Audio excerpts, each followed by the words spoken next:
So ఇదే దిశ పత్రికల ఇంకొక వార్త ఏమొచ్చిందంటే ఇక్కడ చూడండి, బెట్టింగ్ యాప్స్పై సిట్, నేరస్తులకు కఠిన శిక్షలు పడేలా చట్టాల్లో మార్పు అంటూ తెలంగాణలో వ్యసనాలకు చోటు లేదు, ధరల నియంత్రణలో మనమే టాప్, రాష్ట్ర ప్రతిష్టను మసకబార్చేందుకు బీఆర్ఎస్ ప్రయత్నం, కొండపోచమ్మ సాగర్ నుంచి కేసీఆర్ ఫామ్ హౌస్కి నీరు, దీనిపై విచారణకు సిద్ధమా, ప్రాజెక్టులపై కేసులు వేసిన వారందరూ బీఆర్ఎస్లోనే ఉన్నారు, పదవులపై కేసీఆర్ ఫ్యామిలీలో పోటీతోనే మాకు తలనొప్పి, అసెంబ్లీలో ముఖ్యమంత్రి రేవంత్ రెడ్డి అంటూ, రాష్ట్రంలో ఉప ఎన్నికలు రావు, 2029లో జమిలీతోనే అసెంబ్లీ ఎలక్షన్స్ అంటూ ఇక్కడ రాష్ట్రంలో ఉప ఎన్నికలు రావని డిసైడ్ చేసింది రేవంత్ రెడ్డి గారు.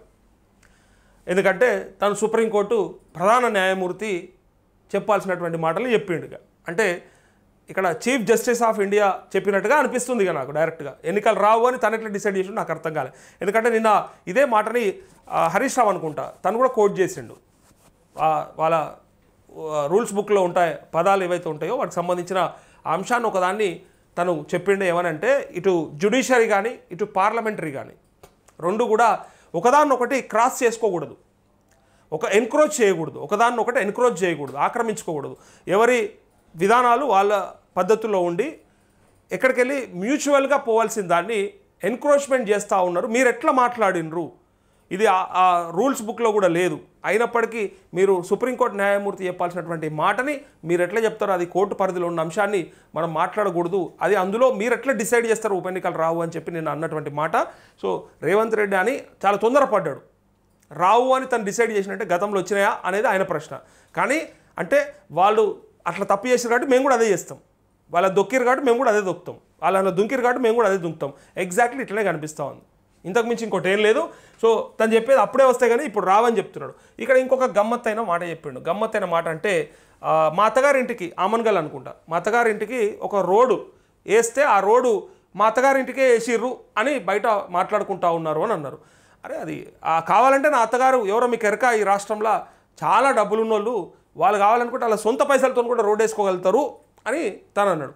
ఎవరున్నా ఇప్పుడు రాజశేఖర్ రెడ్డి ఉన్నా, రాజశేఖర్ రెడ్డి ఇడుపులపాయకు 4 లేన్ రోడ్ వేసుకున్నాడు అని చెప్పి ఆనాడు విమర్శలు వచ్చినాయి. కిరణ్ కుమార్ రెడ్డి ఉన్నా చిత్తూరుకు పైసలు పట్టుకపోయిండని చెప్పారు. ఈయన చంద్రబాబు నాయుడు ఉన్నా కుప్పంకి ఎత్తుకపోతారని చెప్పారు. కేసీఆర్ ఉన్నా మొత్తం గజ్వేలు సిరిసిల్ల సిద్దిపేటకే ఎత్తుకపోయారు పైసలు అని చెప్పారు. అది అయిపోయాక ఎలా రేవంత్ రెడ్డికి వస్తే మహబూబ్ నగర్కి ఎత్తుకపోతున్నారని పేరు వస్తూ ఉంది. దీన్ని బట్టే చెప్పొచ్చు మీకు ప్రాంతం పట్ల ఉండే ప్రేమ ఉండొచ్చు కొంచెం అంతా. కానీ నేనేమంటా ఉన్నా అంటే ఒక్క ప్రాంతానికి ముఖ్యమంత్రి కాదు, ఆ ఒక్క ప్రాంతం వేస్తే నువ్వు ముఖ్యమంత్రి కాలే, ఎవరికైనా అందరికీ వర్తిస్తుంది. కేసీఆర్ కాదు కోట్ల విజయభాస్కర్ రెడ్డి నుంచి మొదలు పెడుతున్నాడు. నేను ఎవరు చేసుకున్నా మీ ప్రాంతాల మీద ప్రేమ ఉండొచ్చు కాక, ఇది ఎట్లాంటిదంటే సేమ్ నీ కులం అంటే ప్రేమ ఉండొచ్చు కానీ వేరే కులాలంటే గౌరవం కూడా ఉండాలని ఒక పదం ఎట్లయితే ఉంటుందో ఆ పదాన్ని ఎందుకైతే మనం అప్పుడప్పుడు మాట్లాడుతుంటామో, నీ కులం గొప్పదే కావచ్చు, నీకు అనిపిస్తుండొచ్చు లోపల, దాని ద్వారా నీకు అది ప్రేమ ఉండొచ్చు. కానీ వేరే కులాలను అయితే తక్కువ చేసి చూడడము లేదా తగ్గించి చూడడం అనేది చేయకూడదు కదా. సో దాన్ని గౌరవం ఉండాలని ఎట్లా అంటారో ఎగ్జాక్ట్లీ ఇక్కడ కూడా ఒక మహబూబ్ నగర్కు ఒక సిరిసిల్ల సిద్దిపేటకు కాకుండా మరి నీ ప్రాంతం మీద ప్రేమ ఉంచుకో, అన్ని ప్రాంతాలను గౌరవించన్నట్టుగా అన్ని ప్రాంతాలని అభివృద్ధి చెయ్యు అనేది అక్కడ ఆ ఉద్దేశంగా నేను కంపేర్ చేసి చెప్తా ఉన్నా. సో వేరే జిల్లాలకు వెళ్ళి మీ ఎమ్మెల్యేలు గెలిచి వస్తేనే ఇలా మీరు ముఖ్యమంత్రులు అవుతారు, మీకు పదవులు వస్తాయి, మీకు అధికారం వస్తుంది. అంతే తప్ప మేము మాత్రమే మా ప్రాంతం నుంచి మాత్రమే అంటే ఎవడు బాగుపడలేడు, బాగుపడడు కూడా. సో ప్రాంతీయ తత్వం ఉండొచ్చు కానీ ప్రాంతీయ భేదం ఉండకూడదు అనేది నేను చెప్తా ఉన్నా. ఇక్కడ రేవంత్ రెడ్డి ఆ మాటకి ఇక్కడ కొండపోచమ్మ సార్కి వెళ్ళి కేసీఆర్ ఫామ్ హౌస్కి నీరని ఈయన చెప్తాడు, లేదు మీ అత్తగారింటికి మంచి రోడ్ వేసుకున్నాను వాళ్ళు అంటారు. సో అందరు చేసేది కదే, ఎవరు చేస్తున్నదేనా అదే. ఇదే పబ్లిక్ కోసానికి ఇట్లా చేస్తారంటే కాదు, ఇక పబ్లిక్ కోసం ఉండదు ఇలా పనులన్నీ కూడా. సో మొత్తానికి ఇక్కడ తెలంగాణలో వ్యసనాలకు చోటు లేకుండా చేస్తారట.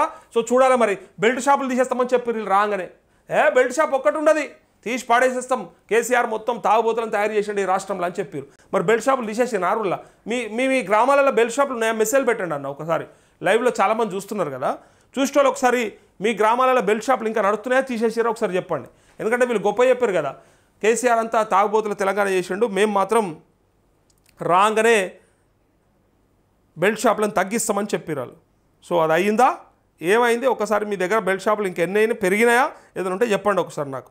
సో దాన్ని బట్టి మనకి తెలుస్తుంది, గ్రామాలలో మీకు ఇంకా బాగా తెలుస్తుంది, రైతులకు బాగా తెలుస్తుంది ఎవడెవడు ఏడాడు అమ్ముతున్నాడు, వైన్ షాప్ బంద్ ఉన్నా ఏడ మందు దొరుకుతుంది, ఇట్లాంటివన్నీ కూడా మనోళ్ళకి బాగా ఎరుకుంటుంది. అందుకే మీ గ్రామాలలో బెల్ట్ షాపులు నడుస్తున్నాయా ఇంకా మరి వాటి కట్టడికి చర్యలు తీసుకుంటామని చెప్పి ప్రభుత్వం చెప్పింది. ఇలా వ్యసనాలు అంటా ఉంది, మరి పేకాట ఆడుతూ ఉంటారు అంటారు, ఇంకేదో అంటారు, బెట్టింగ్లు అంటారు. ఇవన్నీ కూడా మరి ఎప్పుడు బంద్ అవుతాయి చెప్పుండ్రి.